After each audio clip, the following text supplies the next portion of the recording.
বস্তা আর সার এগুলো মিলে আমার প্রতি বস্তায় 30 টাকার মতো খরচ হয়েছে। আনুমানিক আশা করতেছি যে প্রতি বস্তায় 1 কেজির মতো আর কি হবে। আমরা যদি মাটিতে আদা চাষ করি তাহলে অতিরিক্ত বৃষ্টির কারণে ওই যে মাটিটা পিটে যায়, ঝুরঝুরে থাকে না, ফলনটা অনেক গুণে কমে যায়। আর আমরা যদি বস্তায় আদা চাষ করি তাহলে অতিরিক্ত বৃষ্টির কারণে ওটা সমস্যা হয় না এবং মাটিটা ঝুরঝুরে থাকে, ফলনটাও একটু বেশি হয়। মাটিতে যদি আমরা চাষ করি তাহলে দেখা গিয়েছে অতিরিক্ত বৃষ্টির কারণে সেখানে পানি জমে আর কি আদার কন্দটা পচে যায়। মশলা জাতীয় ফসলগুলোর মধ্যে আদা অন্যতম। এছাড়াও আদার রয়েছে বিশেষ গুণ, যে কারণে আমাদের দেশে সারা বছরই আদার বেশ ভালো পরিমাণে চাহিদা রয়েছে। একটা সময় পর্যন্ত আমাদের দেশে শুধুমাত্র যে জমির মধ্যে শুধুমাত্র আদা চাষ হতো, কিন্তু বর্তমান সময়ে আধুনিক প্রযুক্তি বা কৃষির উন্নতির ফলে বস্তায়ও কিন্তু আদা চাষ করা হচ্ছে। অনেক বছর যাবতে আমাদের বাংলাদেশে বাণিজ্যিকভাবে বস্তায় আদা চাষ হয়ে আসছে। তো আজকে আমরা অবস্থান করছি একটি বস্তায় আদা চাষ করেছে এরকম একটি প্রজেক্টের মধ্যে। আমার পাশে যে উদ্যোক্তা ভাইকে দেখতে পাচ্ছেন, উনি হচ্ছে মূলত এই আদা চাষি বা আদা উদ্যোক্তা যেটা বলি না কেন, এটা হচ্ছে ওনারই প্রজেক্ট। তো আপনারা যারা বস্তায় আদা চাষ করতে চান, আসলে অনেকেই শুরু করতে ভয় পান, তো তাদের জন্য মূলত আজকের প্রতিবেদনটি, যাতে করে আপনারা আদা চাষটা শুরু করতে পারেন। আপনারা চাইলে শুরুতে প্রাথমিকভাবে ঘরের চাহিদা মেটানোর জন্য আপনারা শুরু করতে পারেন, পরবর্তীতে আপনারা চাইলে ধাপে ধাপে আপনারা বাণিজ্যিক আকারে করতে পারেন। তো আজকে আমার পাশে যে ভাই রয়েছেন, ওনার সাথে আমরা এই আদা চাষ সম্পর্কে জানবো, উনি কিভাবে বস্তায় আদা চাষ সম্পর্কে জানলেন বা কিভাবে শুরু করেছেন, কতগুলো বস্তায় শুরু করেছেন, কিভাবে চাষ করেছেন। তো সকল বিষয়গুলো সম্পর্কে বিস্তারিত একটি প্রতিবেদন দেওয়ার চেষ্টা করব, যাতে করে আদা চাষ সম্পর্কে আপনারা বিস্তারিত একটি ধারণা পান। আসসালামু আলাইকুম ভাইয়া। ওয়ালাইকুম আসসালাম ওয়া রাহমাতুল্লাহ। কেমন আছেন আপনি? জি আলহামদুলিল্লাহ, ভালো আছেন? জি আলহামদুলিল্লাহ, আমিও ভালো আছি। আসলে এই উদ্যোক্তা ভাইকে কিন্তু আপনারা চেনার কথা, উনি আদা চাষ করে কিন্তু বর্তমান সময়ে বেশ ভালো সাড়া পাচ্ছেন বা বেশ ভালো জনপ্রিয় বর্তমান সময়ে সামাজিক যোগাযোগ মাধ্যমে। তো ভাই, আমরা আদা চাষ সম্পর্কে জানবো, শুরুতে একটু আমাদের দর্শকদের উদ্দেশ্যে আপনার পরিচয়টা দিবেন। জি, আমার নাম মোহাম্মদ আবির হাসান, আমার বাসা টাঙ্গাইল সখীপুর থানায়। আর এটা হচ্ছে কোন উপজেলা? যেটা সখীপুর উপজেলা। আচ্ছা, আর গ্রামের নামটা একটু? গ্রামের নাম সখীপুর পূর্বপাড়া, 8 নং ওয়ার্ড। আপনি মূলত পেশায় কি কাজ করেন ভাইয়া? জি, আমি পেশায় বর্তমানে স্টুডেন্ট আর কি, লেখাপড়ার পাশাপাশি আর কি এই কৃষি কাজগুলো করতে আর কি ভালোবাসি, সে কারণে আর কি নতুন নতুন উদ্যোগ নিয়ে বিভিন্ন কৃষি প্রজেক্ট করার চেষ্টা করতেছি বর্তমানে। মূলত পড়াশোনা করেন মাদ্রাসা লাইনে নাকি? না, স্কুলে জেনারেল লাইনে আছি। তো ভাই হচ্ছে পড়াশোনার পাশাপাশি এটা শুরু করেছেন, তো এটা মূলত বস্তায় আদা চাষের চিন্তাটা মাথায় কিভাবে আসলো?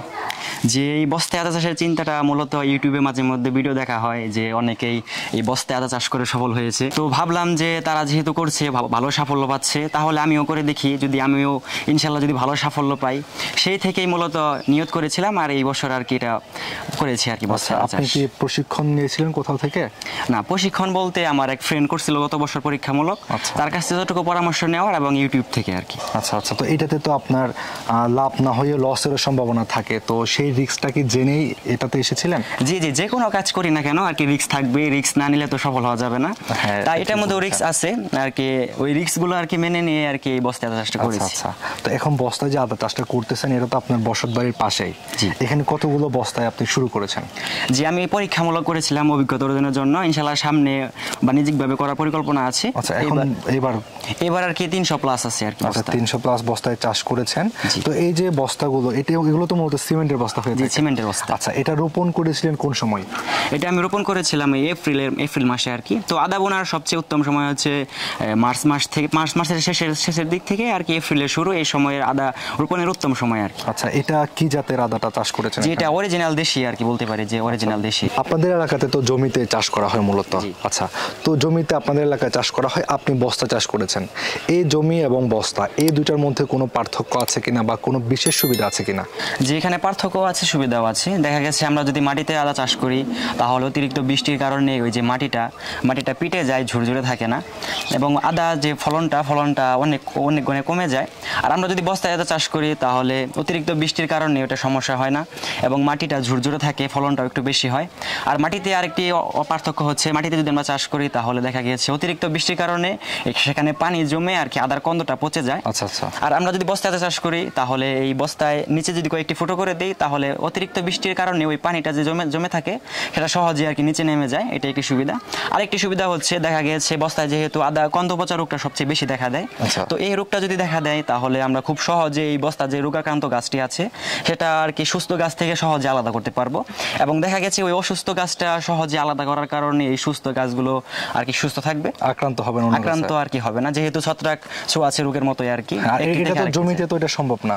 জমিতে এটা সম্ভব না। জমিতে দেখা গেছে কন্দ পচা রোগ ধরলে ওটা ফেরানো খুবই অসুবিধা, কারণ মাটিতে যেহেতু যে মাটিতে ধরবে সেই মাটি একবারে সম্পূর্ণ আর কি রোগে আক্রান্ত করে ফেলবে গাছগুলোকে। আচ্ছা আচ্ছা, আদা চাষের ক্ষেত্রে হচ্ছে আপনাদের রোপণ করেছিলেন এপ্রিল মাসে বা মার্চ এপ্রিল যেটা ধরি, হারভেস্টের সময় কোনটা?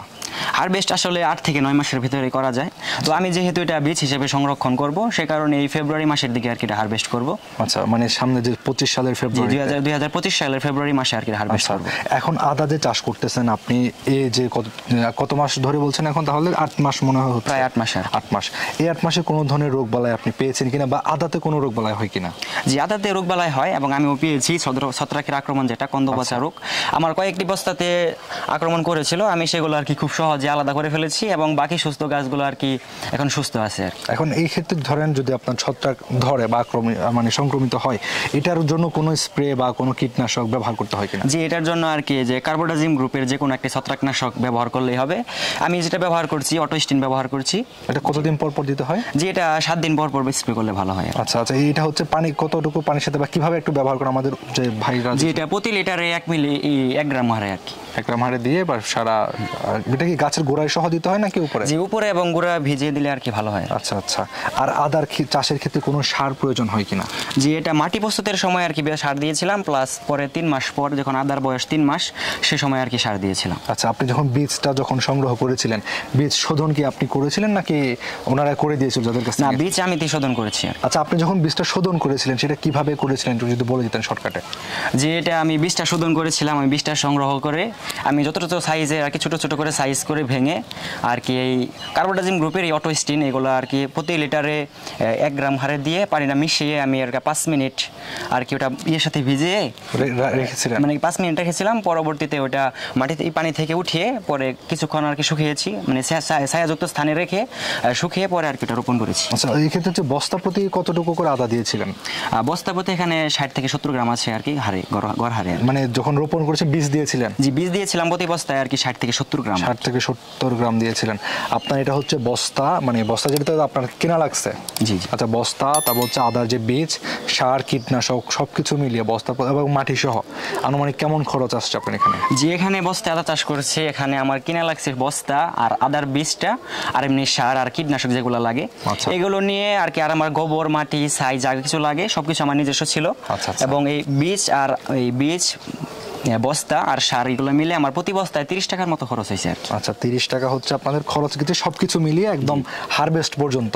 হারভেস্ট পর্যন্ত। আচ্ছা, তো এখন এই যে আপনি যখন এটা হারভেস্ট করবেন বা এখন 8 মাস হয়েছে, এখন আপনার কেমন আনুমানিক আপনি এটা থেকে আশা করছেন কেমন ফলন আসবে? আনুমানিক আশা করতেছি যে প্রতি বস্তায় 1 কেজির মতো আর কি হবে। আচ্ছা, আলহামদুলিল্লাহ বলা যায়, কারণ হচ্ছে আপনার যেখানে 60 গ্রাম দিয়েছেন ওইখানে 1000 গ্রাম কিন্তু আসতেছে।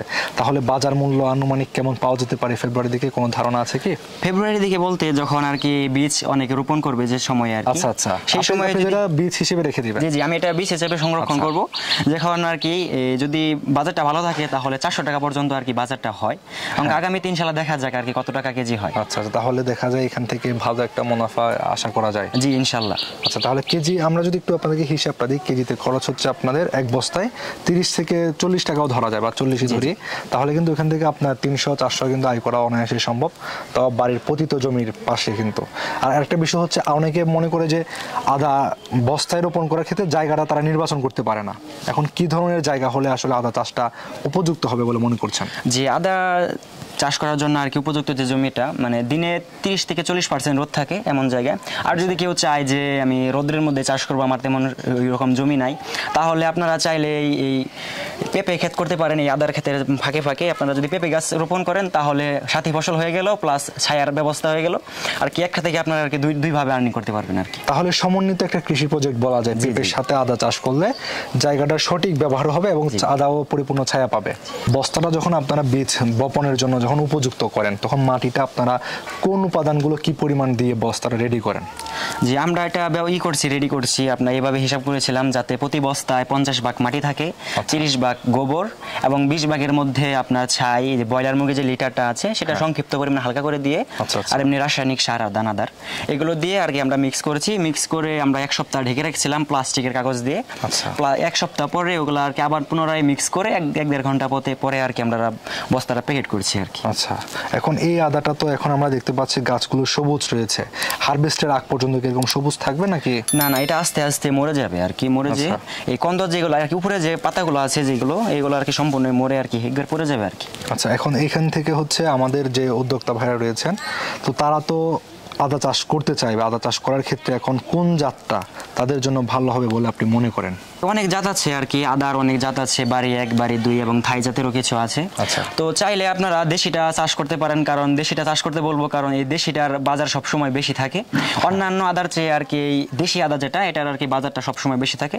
যে বাকি অন্যান্য যে আদাগুলো আছে সেটার বাজার অনেক দেশি থেকে অনেক আর কি পার্থক্য দাম আর কি। আচ্ছা। সেই হিসেবে আমি বলবো যে আপনারা যে দেশিটাই চাষ করেন, দেশিটা বাজার চাহিদা সবসময় ভালো পাওয়া যায়। বাজার চাহিদা সবসময় বেশি থাকে আর কি। ভাই, আপনি তো এবার চাষ করেছেন হচ্ছে 300+ বস্তা চাষ করেছেন, এখন এই আদা চাষ সম্পর্কে মানে বস্তায় আদা চাষ নিয়ে আপনার ভবিষ্যৎ পরিকল্পনাটা কি? জি, বস্তা আদা চাষটা আলহামদুলিল্লাহ ভালোই। আমি এবার যেহেতু পরীক্ষামূলক 300 বস্তা করেছি, এটা আমি আগামীতে বড় প্রজেক্ট করার চেষ্টা করব, ইনশাআল্লাহ বাণিজ্যিকভাবে করার চেষ্টা করব। আচ্ছা আচ্ছা, মানে পরবর্তীতে আরো বাড়ানোর চিন্তা ভাবনা রয়েছে? বাড়ানোর চিন্তা ভাবনা আছে। আমাদের যে সকল উদ্যোক্তা ভাইরা রয়েছেন অনেকে তো বীজ সংগ্রহ করতে চাইবে, আপনার কাছ থেকে বীজ সংগ্রহের কোনো ব্যবস্থা থাকবে কিনা সামনে? জি, আপনারা যদি আমার কাছ থেকে বীজ সংগ্রহ করতে চান তাহলে করতে পারবেন, আমি বীজ ইনশাআল্লাহ বিক্রি করব। কারণ আপনার তো মনে হয় সবগুলো প্রয়োজন। জি, আমার এই সবগুলো প্রয়োজন নাই, আমার যতটুকু প্রয়োজন সেগুলো রেখে আমি বিক্রি করার চেষ্টা করবো ইনশাআল্লাহ। যে ভাইয়ের যে যোগাযোগের নাম্বার আমরা স্ক্রিনে দিয়ে দিয়েছি এবং ওনার যে পেজ রয়েছে পেজের লিঙ্কটা আমরা আমাদের ডেসক্রিপশন বক্সে দিয়ে দিয়েছি, আপনারা যোগাযোগ করে ভাইয়ের কাছ থেকে আপনারা আদার বীজ সংগ্রহ করতে পারবেন। আর ভাই, বীজটা পাবে কোন সময় এটা একটু বলে দিবেন না, কারণ হচ্ছে এখন যোগাযোগ করলে তার বীজ দেওয়া যাবে না। জি, আনুমানিক সময় যেহেতু আদা রোপণ করা মার্চ এপ্রিল মাসে রোপণ করতে হয়, ইনশাআল্লাহ আমি মার্চ এপ্রিলে আর কি এটা বিক্রি করব। আচ্ছা, মার্চের দিকে আপনারা যদি যোগাযোগ করেন ভাইয়ের কাছ থেকে তাহলে আর আগে ভাগে আর কি আমরা জানিয়ে রাখলে আর কি ভালো হবে। হ্যাঁ, যারা নিতে চান সেক্ষেত্রে ভাইয়ের সাথে আগে যোগাযোগ করবেন। ওনাদের পেজ তো বললাম ডেসক্রিপশনে লিঙ্ক দিয়ে দিয়েছি এবং স্ক্রিনে নাম্বার দেওয়া আছে। তো আপনারা যারা আদা চাষ করতে চান আশা করছি আপনাদের আদা চাষ হবে আরও লাভজনক। এবং ভাইকে অনেক ধন্যবাদ এবং ভাইয়ের জন্য অনেক শুভকামনা রইল। তো আপনাদের সঙ্গে দেখা হবে পরবর্তীতে অন্য কোনো উদ্যোক্তার সঙ্গে অন্য কোনো বিষয় নিয়ে। সে পর্যন্ত সকলে ভালো থাকুন, সুস্থ থাকুন, আল্লাহ হাফেজ।